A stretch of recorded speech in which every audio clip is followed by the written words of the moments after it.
So we now turn to the discussion with Roger and Sarah together. And Roger, our first question is for you. How do you communicate a sense of temporality to designers of ephemeral spaces?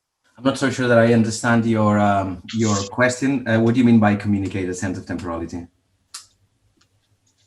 Well, what I mean is communicate a sense of planning for spaces through time to designers who create structures like in Las Ramblas Yeah. without any fixed objective, but just to encourage more civic use of the space. So our purpose is precisely to Okay. instill in spatial designers the need to think through temporality.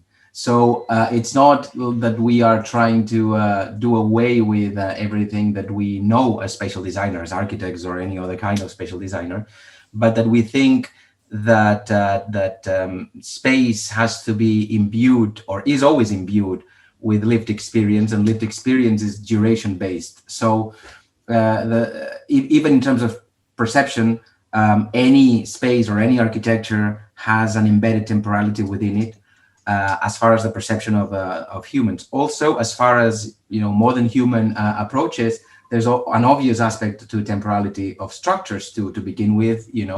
Obsolescence, destruction, change, etc., weathering. We're just trying to shift focus, really.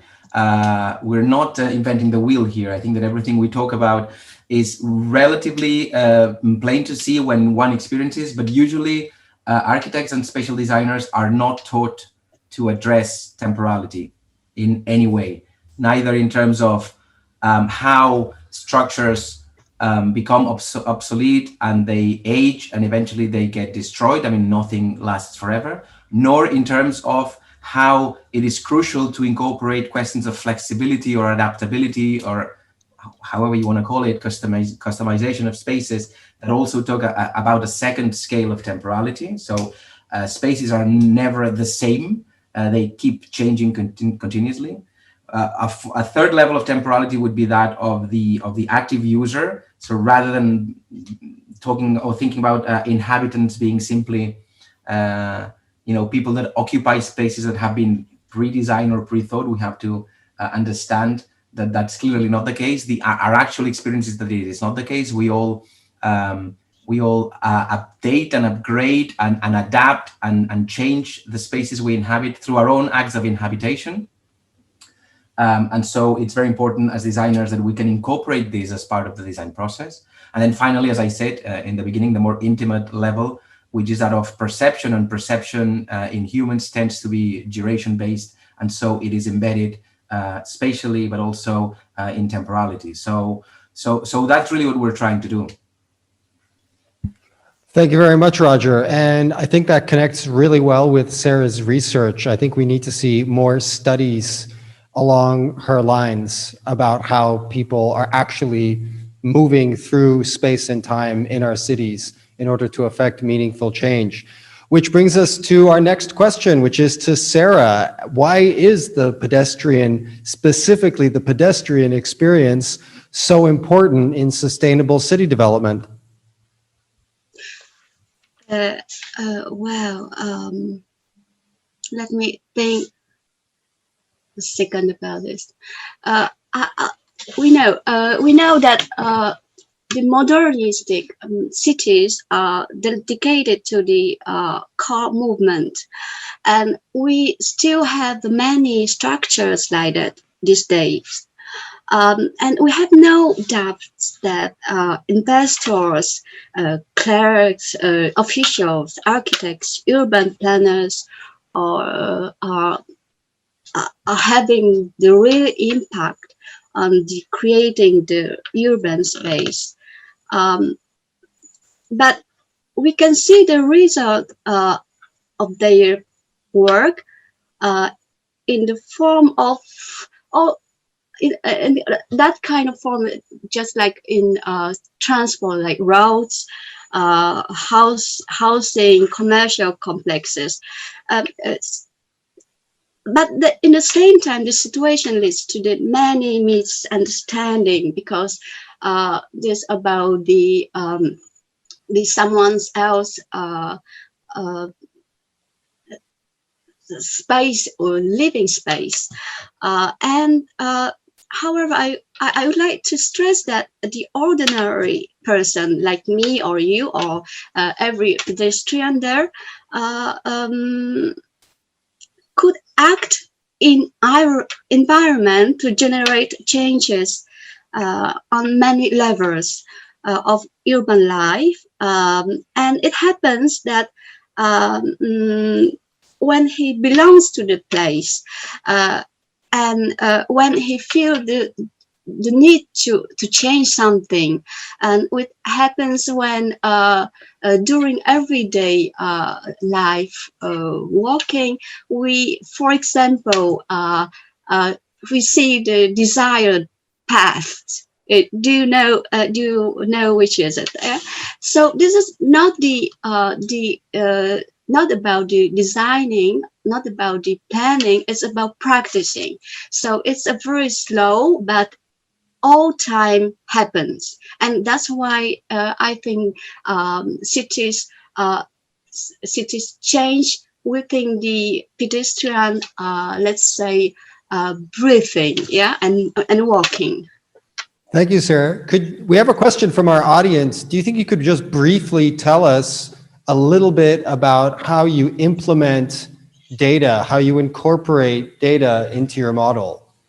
Roger, that's also for you. How do you incorporate data into your models of ephemeral city design?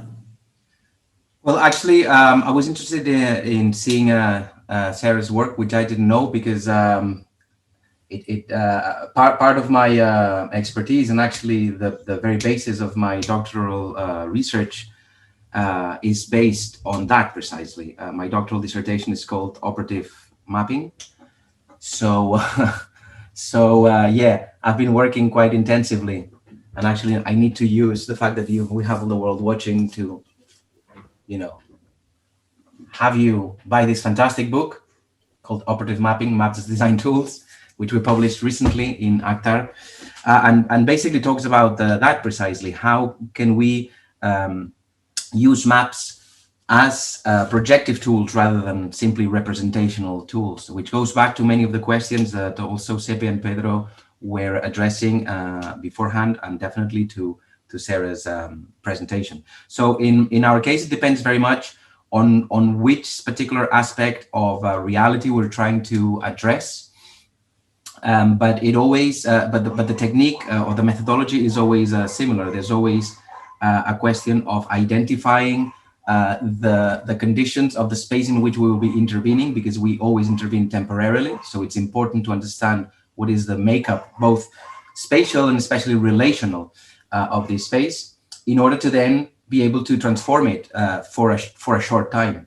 And this is very important because without having a clear understanding of how a space works, how does it perform, not how it is in a metric sense of the term, but how it performs, it is impossible to put our finger precisely where is it in what we want to do. It's because very often we may be interested in, let's say, reinforcing certain conditions that we can see, certain use logics that we can see in a space, but sometimes we want to obstruct certain uses that are not necessarily desirable. So in our case, it's always about how do we select a specific aspect of reality and perception of reality, and how do we parametricize it in a certain way so that that can be mapped, because sometimes there are measures that are immediately measurable, if you will, but most of the times that's not the case. So we need to be able to parametricize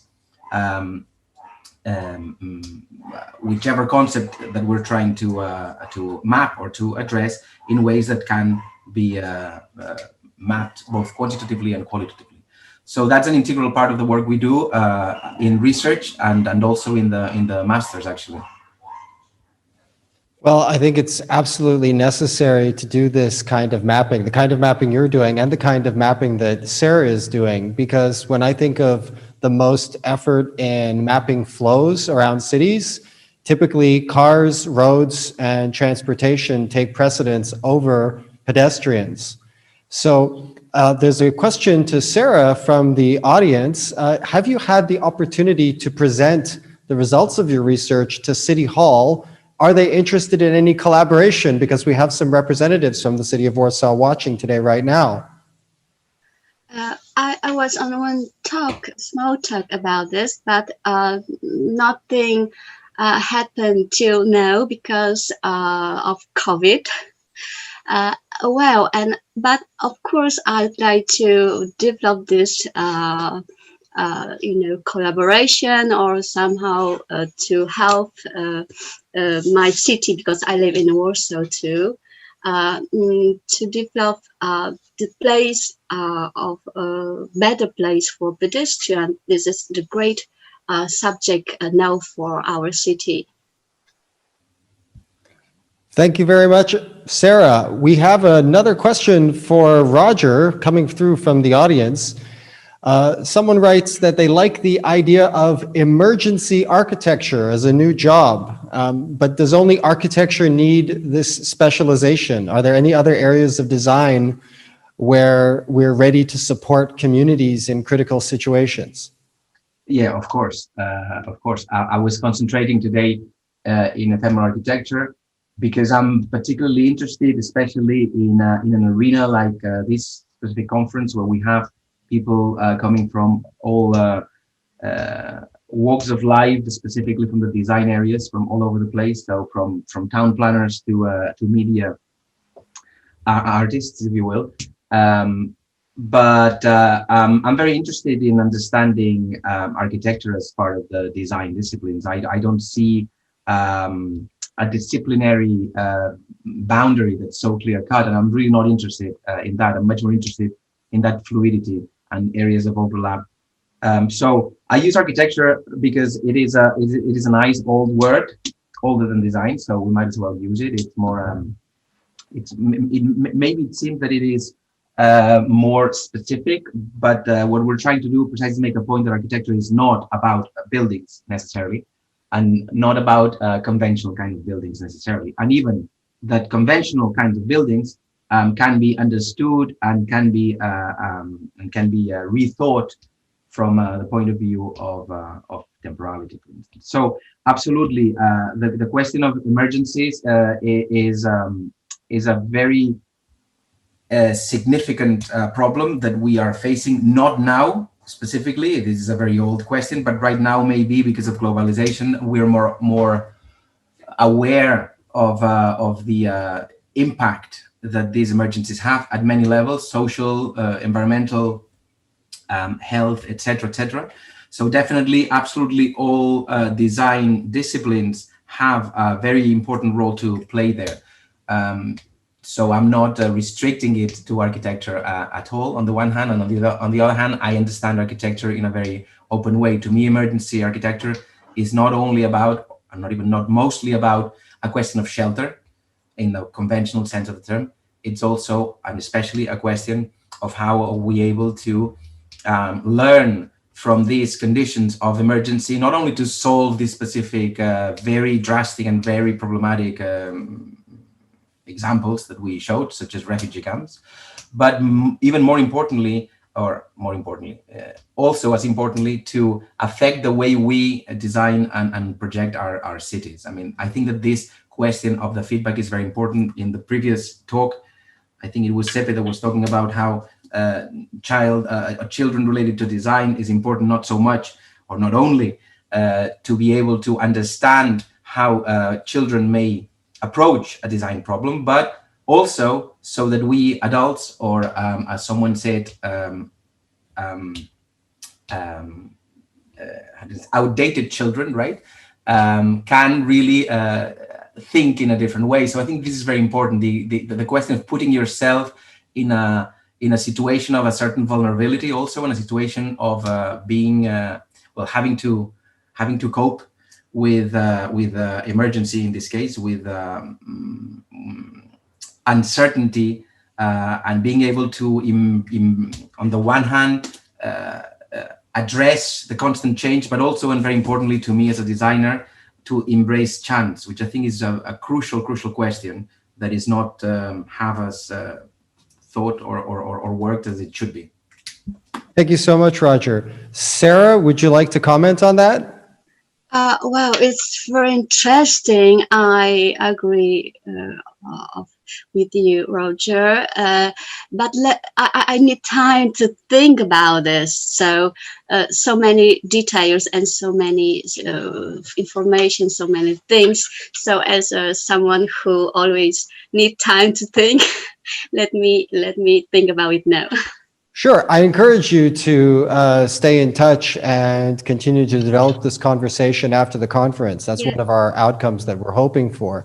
We have another question for Sarah from the audience, and I confess it always makes me smile in my neighborhood when I take what's called a desire trail, a trail or path that wasn't planned by urban planners or architects, but through an empty lot. People constantly walking along a shortcut to get to where they want to go. A path develops, an organic path, an emergent path, and that happens because of pedestrians. And the question to Sarah is, what inspired you to become an advocate of city pedestrians? Oh, interesting, very interesting. Let me answer your first part of questions. I think that people always like the quick or short way to get home or to get the point they want to. But in architecture, we think with geometry. It's about that. The building must be, shouldn't be round usually, because it doesn't work. People lost their orientation: west, right side, west, left side, and so on. So this is also about the embodiment of the space, about our practice, how we learned about how to use something, how to use how to deal with the space best. Well, the second part, I'm not sure that I want to advocating as for someone else. I just wonder that how things work with. Thank you, Sarah. I'm sorry. I hate to interrupt you. I'd like to hear more, but we have one question left, and it's for both of you in our last minute. What is the best piece of advice both of you can give us regarding sustainable city design? It's for me? Okay. No. I'll go first because I was watching you with Pedro and Sepe, and I thought that you were going to pose the same question, so I prepared that one. But it came quite quickly to me. I would say three things. I would say, first, embrace chance. Second, address change. And third, dare to fail. I think that these are crucial questions. Very well said, Roger. Sarah, what is the best piece of advice you can give us regarding sustainable city design? I think that we should constantly learn about how things work with us, not for us, but with us. And that's a partnership with space. Thank you so much. And thank you to both of you. That was wonderful. It was a real pleasure to have you here with us at our IF conference in Warsaw today.